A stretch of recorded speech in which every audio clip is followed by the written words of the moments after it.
Hey everyone, how's it going? AZREN here. Hope you guys are doing well. In this video, I want to talk about the connection between learning a different language and understanding different cultures. I think there's very interesting connections between the two, and I haven't seen a ton of people who have made videos or who talk about this topic, and so I thought I'd jump on and share some of my thoughts. Now, one of the big things that I've noticed as I've learned different languages is that the more fluent that I become, the more I get to understand about a different culture. So for example, when I was learning Spanish, the more fluent that I become in Spanish, the more I'd be able to actually understand more about Peruvian culture or Chilean culture when I lived in those countries, or Mexican culture when I met Mexican people, and even just generally Latino culture. Like, I just noticed that as I got more fluent, I'd be able to understand it at a deeper and deeper level.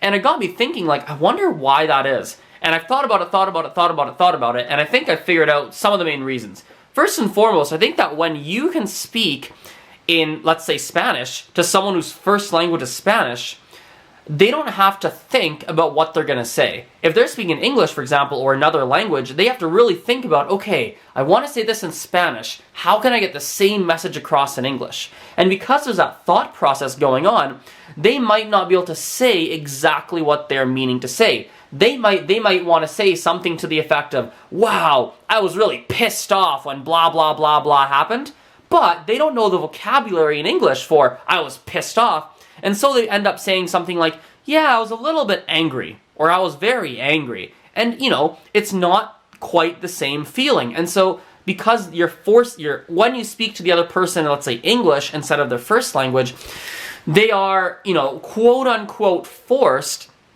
to communicate in a way that is less comfortable and less natural for them, meaning that you're not able to get to know the person at the same level. On the flip side, if you're able to speak their language, especially if you're fluent, they can just communicate naturally how they would like to, and you can get to know the true them, or the real them. And so I think that's one way that language, in a way, unlocks you being able to understand other people's culture at a much deeper level. I think the other thing as well is that, especially when you're very, very fluent, when you start to speak, they're often genuinely impressed. They're like, wow, you speak my language that well? Holy moly, that's crazy. And that moment where they're like, wow, he's a foreigner, she's a foreigner, and they speak really well, it immediately opens them up because they're just impressed, and they're very, almost, not just impressed, but I think they're also very thankful that, oh wow, this person took the effort to learn my language. And now, because most people, especially if your first language is English, the general population, not everyone, but generally, people just stick to English. They don't go and make the effort to become very fluent in the other person's language, right? And that's why when you make the effort, people open up immediately and you can get to know them a little bit better. On the same token, I've noticed this when I travel, when you speak the other person's language, especially if you're very fluent, because they've opened up, because they can communicate freely, you'll get to experience different parts of the culture that you might not have been able to do if you didn't speak the language. I was in Chile with a friend of mine. When we're in Chile, it's funny, right? We were in this little breakfast place. It was actually Christmas Day. I remember this. It was Christmas Day, or maybe Christmas Eve or maybe Christmas Day, one of the two. And there's a group of people sitting behind us. And somehow, I forget how it happened, but we ended up getting in a conversation. I think they're talking about the menu, and I jumped in on the conversation or something like that. And because of that, they actually ended up touring us around for a day in Santiago, the capital of Chile. But if I hadn't, actually had the opportunity to, if I didn't speak Spanish and wasn't able to quickly just jump in on the conversation because they were talking about who knows what, if that hadn't happened, we wouldn't have gotten those two people to show us around Santiago. And me and my friend, we would have gone to Santiago, and maybe we wouldn't have seen the things that we saw with these three people that we met. And on the same token, or kind of digging a little bit further into this, the few people that we met, they took us to places that you wouldn't necessarily go with the average tour company or things like that. It's things that you're a little bit off the beaten path in a lot of ways. And so we got a different experience of Santiago than we would have just with some random tour company or some walking tour or anything like that. And so it was really interesting how language unlocked a different part of, Santiago culture or the Chilean culture that it wouldn't have if I didn't really speak Spanish.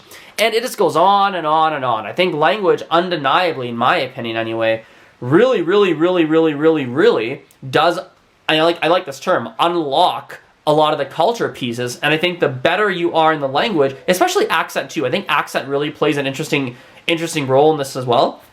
When you speak really well and you have a good accent and you understand local slang, it's almost like you've become part of that country and part of that culture, and they're like, oh yeah, he's Peruvian, yeah, he's basically Chinese, and they think of you that way. They think of you as like them, and that allows them to be very, more open with you. Now, last but not least, I'll kind of finish the video off here. Obviously, there's personality traits too, right? Like some people just naturally are more likable than others, and so you might be perfectly fluent in a language, but you might have a very, I don't want to say an unlikable personality, but you might have a personality that resonates with a smaller group of people, while other people are the life of the party and people just like them. And so I think the personality also plays a piece. It's not just like, yeah, I'm fluent in language, so all of a sudden everyone's going to be my friend and everyone will be open with me. Well, maybe not, because if you don't have that, if it's not naturally in you to have people like you, it might be challenging, but it definitely does, make it a lot easier. I don't know why I made that last point, but it's something that just came to mind. But anyway,